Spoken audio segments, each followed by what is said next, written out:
Dzień dobry, moi drodzy. Wiele razy prosiliście mnie, żebym nagrałem o Azerbejdżanie, ale biorąc pod uwagę, że ja nie powiem nic dobrego, postanowiłem po prostu spotkać kogoś z mojego kraju i zapytać u niego, co on sądzi o Polsce i żeby w ogóle trochę porozmawiał na temat Azerbejdżanu i tak dalej. Z góry powiem, że jeżeli chcecie wyłączyć napisy, to musicie tam wyłączyć w ustawieniach YouTube, tam sprawa będzie taka ikonka, taki znak. No i zaczynamy. To jest Nihat, on przyjechał z Azerbejdżanu studiować, ma 19 lat i wydaje mi się bardzo ciekawym człowiekiem, ma zupełnie inny pogląd na życie, w przeciwieństwie od innych ludzi z mojego kraju, więc zdecydowałem zadać mu kilka pytań i nagrać o tym wszystkim. I ja zaczynam, oczywiście. I musicie włączyć napisy. Sual verirəm. Neye göre sırf Polşanı seçmişsin? Yani fark nedir? Yani o kadar ülkenin arasından sırf Polşa. İlk olaraq, mənim fikrimcə Avropanın qərbi, Avropanın şərqinə nisbətən mənim mentalitetimə, mənim fikirlərimə daha az uyğundur. Belə deyə bilərəm ki, qərbin insanları daha çox Yeşkeraz. Dəzdən. Yox, problem deyil, danış. Mən çox vaxt onu silmirəm. İnsanların əksinə xoşuna gəlir. Nə, belə. Yaxşı. Yəni, sənə, elə bil ki, belə deyim, şərq, Avropanın şərq tərəfi daha yaxındır, nəinki qərb tərəfi, düzdür? Çox düz. Mən Avropanın qərbində də çox olmuşam. Şərqində elə ancaq Polşada olmuşam, başqa heç bir ölkədə olmamışam, şərqi Avropadan. Yəni, buranın mədəniyyəti mənə daha çox xoş gəlir. İnsanların öz mədəniyyətini qoruması, insanların öz dəyərlərinə sahib çıxması. Identity məsələləri, identity. Okey, başa düşdüm. Yəni, sənə daha yaxındır, sırf ona görə Polşa. Hə, mən sevirəm ümumiyyətlə bir millət ki, öz identitysini qoruyub saxlaya bilir. Süper. Mən də ona görə bunlara çox hörmət edirəm. İcəmi dəli, to pytanie numer 2 będzie. Böyük bir fərqlər var, yəni elə bir fərq var ki, Azərbaycanla Polşa arasında sən yəni gözə dəyən bir şey. Çox böyük fərqlər var. Yəni bir neçə dəfə mədəniyyət şoku onsuz da yaşamaq məcburiyyətindəsən. Misal üçün nə? Elə götürək public transport, ictimai nəqliyyat. Onun özünü. Burada çox rahatdır. Hər tərəfinə, Varşavanın hər bir nöqtəsində ən azından, indi başqa şəhərdə olmamışam, Varşavanın hər nöqtəsinə hər zaman istədiyin vaxtı gedə bilirsən. O barədə problem deyil. Özdə yəni ki, böyük belə probkalar yoxdur da yəni. Hə, yəni tramvaylarda ümumiyyətlə onsuz da probka yoxdur, metrolarda yoxdur, bir dənə avtobuslardadır. Avtobusun şəraiti əla. Yəni mən Bakıda 40 dərəcə istidə kondisionersiz avtobusa minməyim yadımdadır. Ondan sonra çox xoş gəlir adama. Mənim başıma gəlib. Bir cənnət kimi gəlir adama biraz. Qiymətlər haqqında nə deyə bilərsən? Çox adama deyirəm, inanmır mənə. Qiymətləri necədir? Ucuzdurmu, bahadırmı səncə? İndi hansı perspektivdən? Yəni Avropa ölkəsi kimi maaşlara uyğun götürəndə ucuzdur, əlbəttə. Ucuzdur. Yəni maaşlara uyğun götürəndə bizə də baxanda hətta məncə ucuzdur. Çünki elə şeylər var ki, bizdən 2 dəfə ucuzdur. Elə şeylər var ki, əlbəttə. Yəni adi texnologiyanın özünü götürək. Texnologiya Bakıda daha bahadır. Sən mənə demişdin ki, bəs Polşalı qızla münasibətdə idin. Yadındadır yəni ki. Və təbii ki, qonaq getmişdin onların yanına. Yemək yemisən. Okey. Ümumiyyətlə Polşa mətbəxi haqqında nə deyə bilərsən?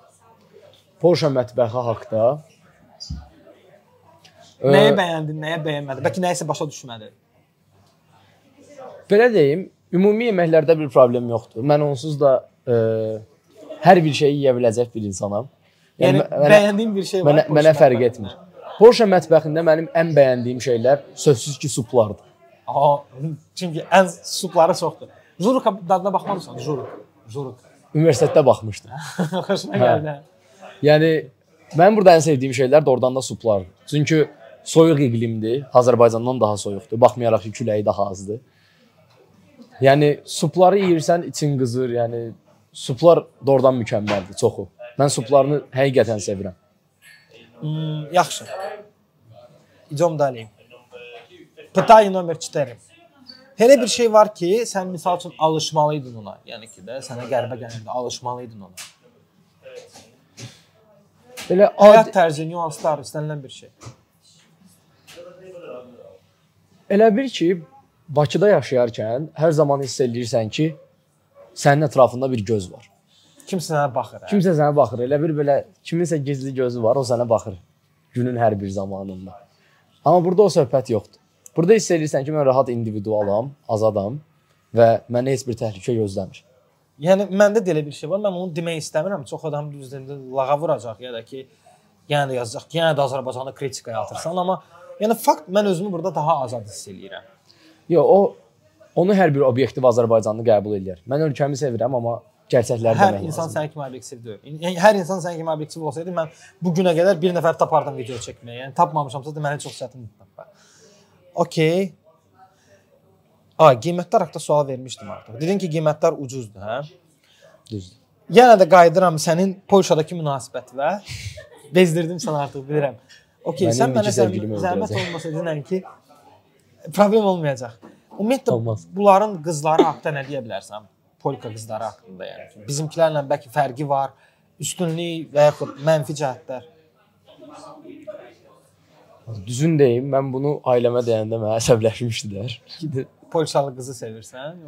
Yox, fikirlərimi deyəndə, ümumiyyətlə buradakı münasibətlər, buradakı qadınlar haqqında fikrimi deyəndə anam düzgün qarşılamışdı. Demişdi, onsuz da hamı bilir Slavyan qadınlarının nə qədər gözəl olduğunu digər millətlərlə müqayisədə. Yəni bu danılmaz bir faktdır. Birisi əksini iddia edirsə eləməsin. Hə, amma mən deyəndə məsələn ki, bir Azərbaycanlı qadın, mənim öz ölkəmdə olan qadın da, həmişə səndən bir şey üstündə sevgili olacaq. Həmişə müəyyən bir şərt olacaq, səni bir şərtə görə sevəcək. Sənin elə bir qəlbə görə, insanlığına görə, hansı xüsusiyyətinə görə sən yəni özünü sübut eləməlisən ona. Həmişə özünü sübut eləməlisən. Amma o məsələ polyaklarda yoxdur.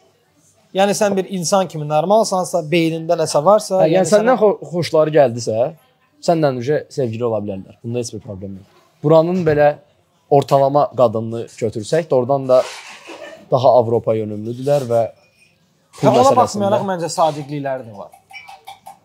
Belə deyim, mən bunu deməyəcəm. Azərbaycan haqqında bir şey deyəcəkdim, deməyim. Azərbaycan haqqında deməm, mən də başa düşürəm, çünki müəyyən bir risk var həmişə. Sadiqlik amma burada elə bir ki, hiss olunur ki, qadınlarda elə bir var da. Mən Azərbaycanda yaşayanda hamı deyirdi ki, Avropa elə pisdir, belə pisdir. Amma bura gəldim, başqa bir şey. Burada gəlirəm, görürəm insanlar dindardır, evində oturublar. Mənasız şeylərlə məşğul olmurlar. Yəni, sadiqlik baxımından indi bəlkə də pis anlaşılar, amma Varşava xarici xüsusilə sadiqdir. Mən elə hiss eləmişəm. O da düzdür. Növbəti sual. Nəsə böyük bir fərq Polşa və Azərbaycan arasında ilk gözə dəyən. İlk gözə dəyən.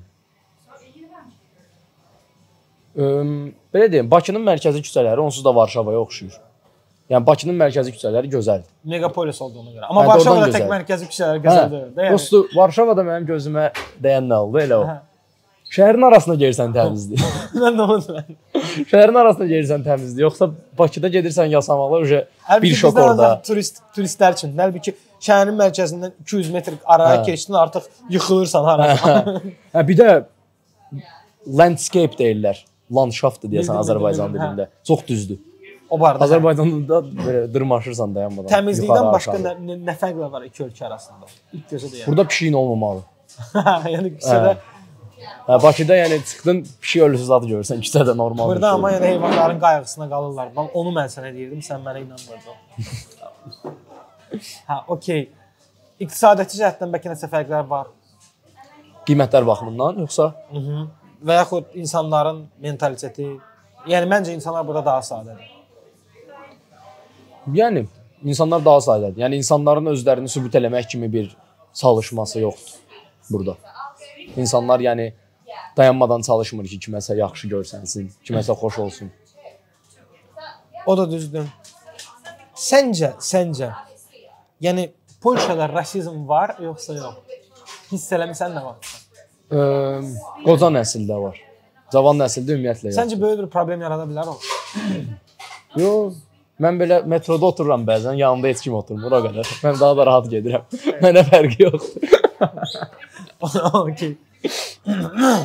Mən düşünürəm ki, əslində qalsa rasizm belə də bir şey deyil və yaxud nasionalizm.